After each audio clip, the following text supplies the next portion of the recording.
Hello hi नमस्कार मुरीमा आपण मन को स्वागत करछि आ गोटे नुआ वीडियो रे। आज आमे आसछु बाड़े के बाड़ी रे बहुत सारा परिवा लगा है बैगण भेंडी से होची बैगण भेंडी आ आमे एठी फूल चाष माने जो फूल समझ रहे हो ना गेंडू फूल लगा हबो बोली कि आमे एठी फूल चाष करछु। फूल मंजी गुड़ा देखु आम ये मंजी पकाउछु ये हूँ गेंडू फूल ये हाणी पकईचु आ गए जगह भी पकेबू मु मो दे आसचु दे पूरा झाड़ नाल बुड़ी गला हाणी हाणी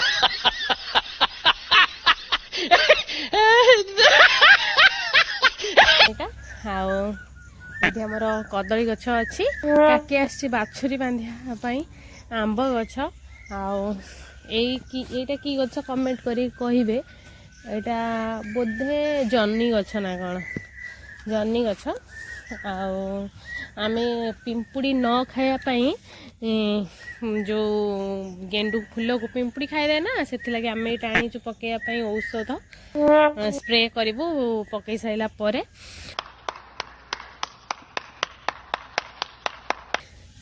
ए हूँ भेंडी गछ भेंडी बहुत छोट छोट होती यहाँ हूँ भेंडी गछ भेंडी लगाई आठी कलम शाग पड़ता नेउटिया शाग ये दी धाड़ी भेंडी पड़ी ये हाणिकी आम आउ दुटा गेंडू फूल पकेबू आईटा तो भेंडी गछ जानते एठी किसी बैगण गछ भी लगाई युवा हूँ बैगण फली कुनी कुनी बैगण सब फली सेपटे कलरा गछ आंब गछ कलरा गछ देखी पार्छ ना कलरा गछ आंब गछ यहाँ हूँ पानी कखारु गछ आ मंदार गछ बहुत सारा गछ लगाई आ गोटे गछ मुझे छंचिणा गछ छंचिणा गछ लगाई सेटा आपण मानक देखी जोटा कि लंबा लंबा फले माने अगरे गोटे टेका फेका बांधी दिखती से आगे बढ़ला यहाँ पूरा बाड़ी सारू लगाई आउ कि खड़ा लगाई एटा हूँ छंचिणा गछ छंचिणा पत्र केमती देखी पार्छ ना छंचिणा गछ आम लटेचु ये आम कदली गछ को यहाँ पूरा आम बाड़ी वीडियो रे रुहतु आगु कौन कौन होची आपण मान को देखैबी। एठी जो गेंडू पड़ता ता दिए दीटा खत दबा खत बाल्टी नहीं आसी खत पकईवाई कारण खत पकईले गेंडू गछ भलसे उठिबो।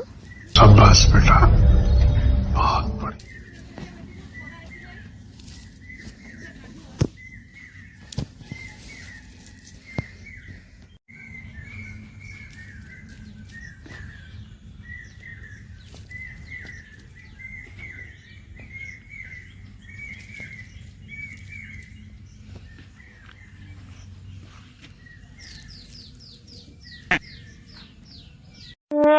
एबे खत पड़ी सारी एबे स्प्रे होची औषध स्प्रे